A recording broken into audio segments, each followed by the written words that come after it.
Welcome to Pindar Poetry. We hope you learned something new. You start by launching Google Earth Pro or the web app and navigating directly to the area you need. This matters because resolution and available historical imagery vary.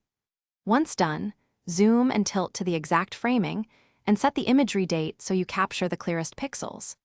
Make sure to switch off extraneous layers such as roads or 3D buildings if they obstruct the view, because a clean baseline image yields better exports and simpler edits later. Now capture the image with quality in mind.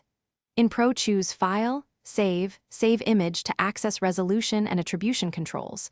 On the web, use the screenshot export and browser developer tools if needed. Adjust map style, scale bar, and north arrow only if you want them included. Otherwise, hide UI elements. For large areas, export overlapping tiles at the same zoom and projection to allow accurate stitching later, because mismatch settings create seams and distortions.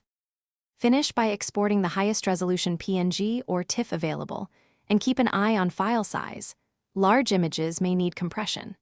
Then import the file into an editor or GIS to crop, adjust contrast, and georeference if you require coordinates for mapping projects.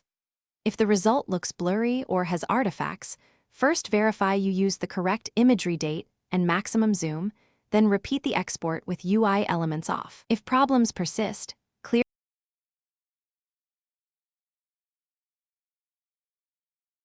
Thanks for watching. Consider subscribing if we helped you.